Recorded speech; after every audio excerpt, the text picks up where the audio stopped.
Everyone, welcome back to my class. तो मेरा नाम प्रियंका है, आप मुझे देख रहे हैं मेरे चैनल इंग्लिश पाठशाला में। तो आज की वीडियो में हम सीखेंगे ऐसे 50 डेली यूज इंग्लिश सेंटेंसेस, यानी रोज बोले जाने वाले अंग्रेजी के वाक्य।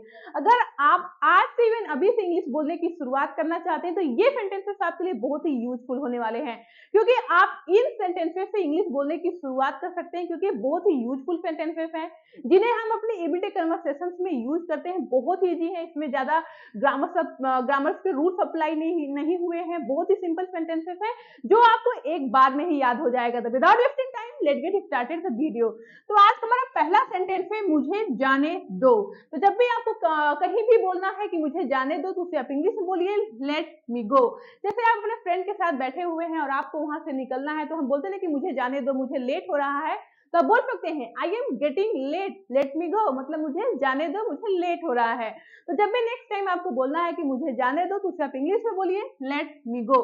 जैसे आपको बोलना है कि मुझे सोने दो तो क्या हो जाएगा लेट मी स्लीप। मुझे पढ़ने दो लेट मी स्टडी। मुझे खेलने दो लेट मी प्ले। मुझे खाने दो लेट मी ईट। मुझे देखने दो लेट मी सी। मुझे करने दो लेट मी डू। तो इस तरह से आप सेंटेंसेस भी बना सकते हैं।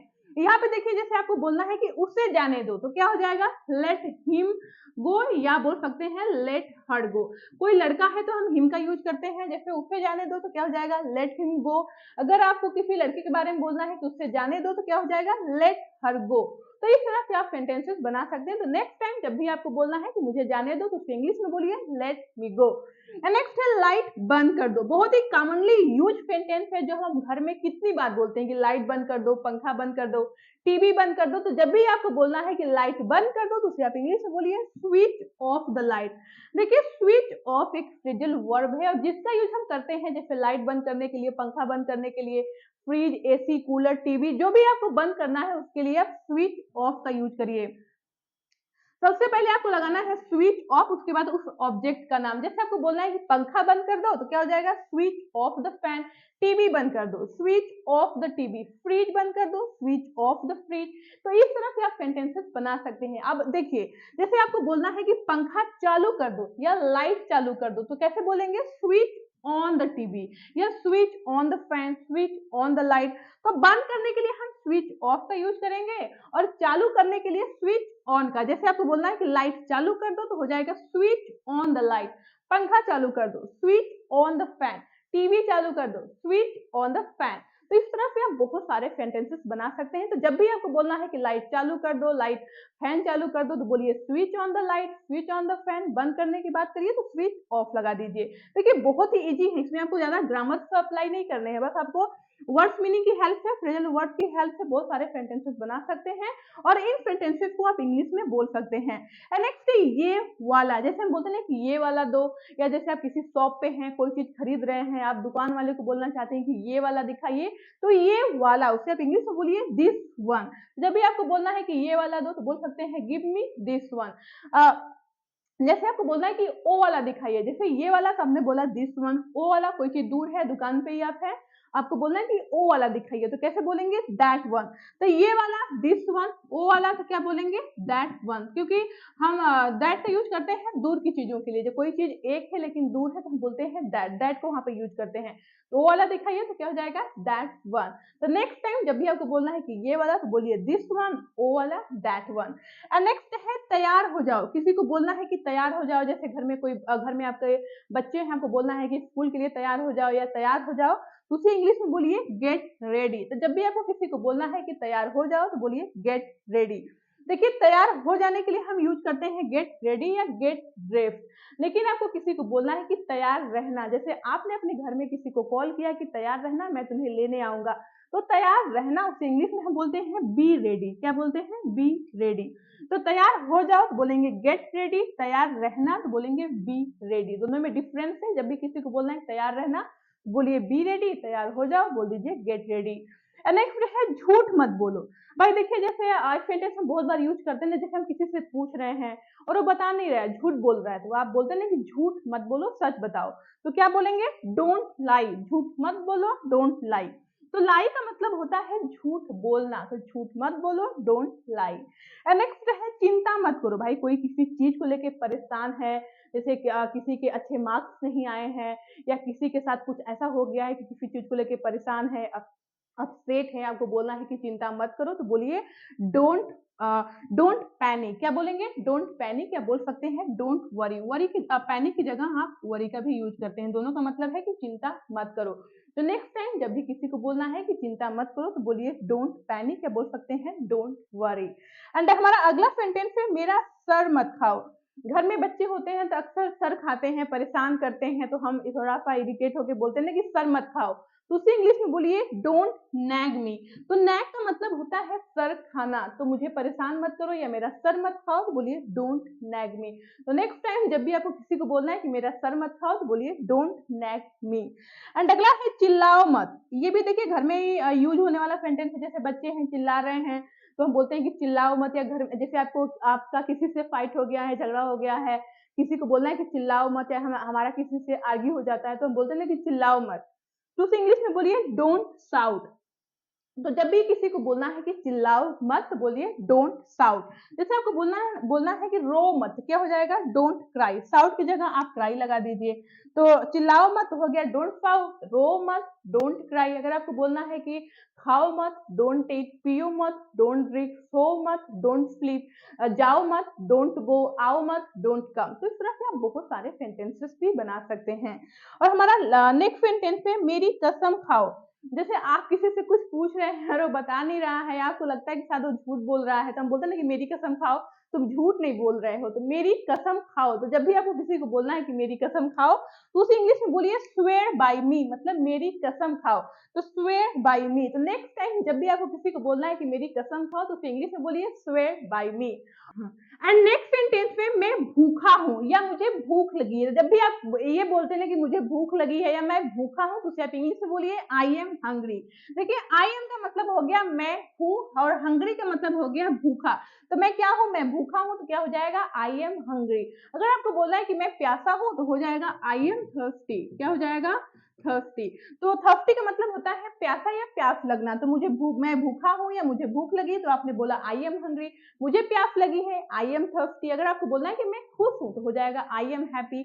मैं बीमार हूं, आई एम सिक या आई एम इल। अगर आपको बोलना है कि मैं दुखी हूं, आई एम सैड। तो इस तरह से आप सेंटेंसेस बना सकते हैं। तो जब भी आपको बोलना है कि मैं भूखा हूं, मैं प्यासा हूं, तो आई एम का यूज करके आप सेंटेंसेस बना सकते हैं। तो मैं भूखा हूं, तो क्या हो जाएगा? आई एम हंग्री, मतलब मैं भूखा हूं। नेक्स्ट है क्या करूं। जैसे कभी ऐसा सिचुएशन हमारे लिए हो जाता है ना कि हमें समझ में नहीं आता है कि हम क्या करें, तो हम बोलते हैं ना कि क्या करूं। जैसे आपने 12th पास कर लिया और आपको अब समझ में नहीं आ रहा है कि अब आप क्या करें, तो हम कहते हैं ना क्या करूं, समझ में नहीं आ रहा है कि किस में एडमिशन लूं, किस में नहीं लूं, तो क्या करूं, तो इंग्लिश में बोलिए व्हाट टू डू, मतलब क्या करूं।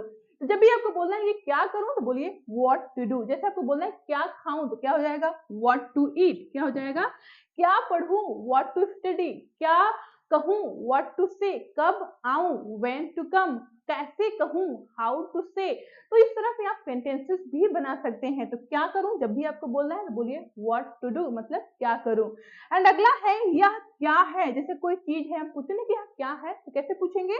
व्हाट इज दिस, यह क्या है। अब ये भी पूछ सकते हैं व्हाट इज इट। वह क्या है, तो हो जाएगा व्हाट इज दैट। तो यह क्या है, पूछे व्हाट इज दिस। वह क्या है, व्हाट इज दैट। नेक्स्ट है तुम कौन हो या आप कौन है। तो जैसे आप फोन पे हैं, फोन पे किसी से बात कर रहे हैं, आपको पूछना है कि आप कौन है या तुम कौन हो। या आप किसी से मिलते हैं, जैसे पूछे तुम कौन हो, तो कैसे पूछेंगे? Who are you. देखिए हु का मतलब होता है कौन, यू का यूज हम करते हैं, इसका मतलब होता है तुम या आप। तो तुम कौन हो, तो क्या हो जाएगा? Who are you. या तुम कौन हो, हु आर यू। तो आप कौन है या तुम कौन हो, दोनों ही सेंस में हम बोलेंगे हु आर यू। ओके। अगर आपको बोलना है कि वह कौन है, तो क्या हो जाएगा? हु इज सी। सी का यूज हम करते हैं किसी लड़की के लिए, और ही का यूज हम करते हैं किसी लड़के के लिए। तो तुम कौन हो, हु आर यू। वह कौन है, हु इज सी या हु इज ही। वे लोग कौन है, हु आर दे। तो इस तरह से आप सेंटेंसेस बना सकते हैं, किसी से भी क्वेश्चन कर सकते हैं। कोई बात नहीं। जैसे आपने किसी की मदद की और आपको थैंक यू बोलता, तो बोल सकते हैं, जैसे हम बोलते हैं कि कोई बात नहीं, दूसरे आप इंग्लिश में बोलिए नेवर माइंड। या किसी से कोई गलती हो जाता है और आपको सॉरी बोलता है, तो आप बोल सकते हैं नेवर माइंड, मतलब कोई बात नहीं। जब भी आपको बोलना है कोई बात नहीं, तो इंग्लिश में बोलिए नेवर माइंड, मतलब कोई बात नहीं। ओके, एंड अगला सेंटेंस है क्या आप सहमत हैं। तो जब भी आपको किसी से पूछना है कि क्या आप सहमत हैं, तो उससे आप इंग्लिश से पूछिए डू यू अग्री।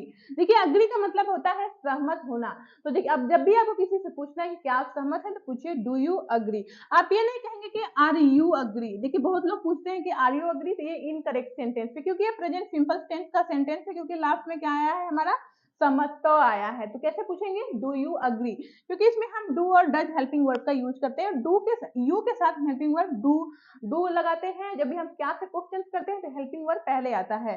तो क्या आप सहमत है, तो हो जाएगा डू यू अग्री। आप ये नहीं कहेंगे कि आर यू अग्री, ये रॉन्ग सेंटेंस है। तो जैसे आपसे कोई पूछता है कि क्या आप सहमत है, तो आपने किसी से पूछा कि डू यू अग्री। अगर आपको बोलना है कि हाँ मैं सहमत हूँ, तो कैसे बोलेंगे आई अग्री, मैं सहमत हूँ। तो क्या आप सहमत है, तो आप इनसे इंग्लिश में पूछेंगे डू यू अग्री। अगर आपको बोलना है कि मैं सहमत हूँ, तो बोलेंगे आई अग्री। यहाँ पे क्या बोलेंगे आप, आई अग्री, मतलब कि मैं सहमत हूँ। अगर आपको बोलना है कि मैं सहमत नहीं हूँ, तो हो जाएगा आई डोंट अग्री। तो पूछने के लिए क्या आप सहमत हैं, डू यू अग्री। अगर आप सहमत हैं तो बोलिए आई अग्री, मैं सहमत नहीं हूँ तो बोलिए आई डोंट अग्री। तो इस तरह से आप सेंटेंसेस बना सकते हैं। नेक्स्ट है ध्यान से। जैसे घर में बच्चा है, भाग रहा है, आपको बोलना है कि ध्यान से, या जैसे कोई है रोड क्रॉस कर रहा है और आपको लगता है आगे से गाड़ी आ रही है और आपको बोलना है कि ध्यान से, तो कैसे बोलेंगे वॉच आउट। आप ये भी बोल सकते हैं बी केयरफुल। तो जब भी आपको किसी से बोलना है कि ध्यान से, तो बोलिए वॉच आउट। जैसे कोई चेयर पे खड़ा है, कोई काम कर रहा है और आपको लगता है कि शायद वो गिर जाएगा, तो बोल सकते हैं वॉच आउट, मतलब ध्यान से, या बी केयरफुल, दोनों का ही मतलब है कि ध्यान से। तो अगली बार जब भी आपको बोलना है किसी को भी कि ध्यान से, तो बोलिए वॉच आउट या बी केयरफुल। एंड अगला है सामने देखो। कोई इधर उधर देख रहा है, जैसे आप टीचर हैं, क्लास में पढ़ा रहे हैं, बच्चे इधर उधर देख रहे हैं, आपको बोलना है कि सामने देखो, तो कैसे बोलेंगे लुक अहेड, मतलब सामने देखो। तो जब भी आपको बोलना है कि सामने देखो, तो बोलिए लुक अहेड। और हमारा लास्ट सेंटेंस है आज का, मुझे नहीं पता। कोई चीज आपसे कोई पूछ रहा है कि मुझे इसके बारे में बताओ, तो आप बोल सकते हैं आई डोंट नो, मतलब मुझे नहीं पता। तो जब भी आपको बोलना है कि मुझे नहीं पता, तो फिर इंग्लिश में बोलिए आई डोंट नो। नो का मतलब कोई चीज पता होना या जानना। जैसे आपको कोई पूछता है कि क्या आपको पता है कि ये चीज कहाँ पे है, तो आप बोल सकते हैं I am sorry I don't know, मतलब मुझे माफ करिए, मुझे नहीं पता। या घर में ही आपसे कोई पूछ रहा है कि मेरा फोन कहाँ है और आपको नहीं पता, तो बोल सकते हैं आई डोंट नो, मतलब मुझे नहीं पता। तो अगर आपको बोलना है कि मुझे पता है, तो क्या हो जाएगा आई नो। तो मुझे नहीं पता तो हो जाएगा आई नो। मुझे नहीं पता तो आपने बोला आई डोंट नो। अगर आपको बोलना है कि मुझे पता है, तो बोल सकते हैं आई नो, मतलब मुझे पता है। किसी से पूछना है कि क्या आपको पता है, तो कैसे पूछेंगे डू यू नो। तो पूछने के लिए डू यू नो, मुझे नहीं पता बोलिए आई डोंट नो, मुझे पता है बोलिए आई नो। तो बहुत ही यूजफुल सेंटेंसेस हैं, जो कहीं ना कहीं इन्हें हम अपनी एवरीडे इंग्लिश में यूज करते हैं। और आप इन सेंटेंसेस पे अपनी इंग्लिश बोलने की शुरुआत भी कर सकते हैं, क्योंकि बहुत ही कॉमनली यूज सेंटेंसेस हैं, जिसमें ज्यादा ग्रामर के रूल्स अप्लाई नहीं हुए हैं, बहुत ही इजी हैं बोलने में भी और आपको याद करने में भी।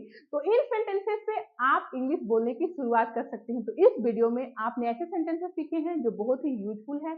अगर आपको ये वीडियो पसंद आई हो और आपको लगता है कि इस वीडियो से आप कुछ भी सीख पाए हो, तो please like the video and subscribe my channel. Subscribe करने के बाद एक बेल आइकन आएगा, उससे भी प्रेस जरूर से करिएगा, जैसे मेरी ऐसी ही वीडियो आप अगली बार देख पाए। तो मिलते हैं नेक्स्ट वीडियो के साथ, तब तक के लिए bye bye and keep practising.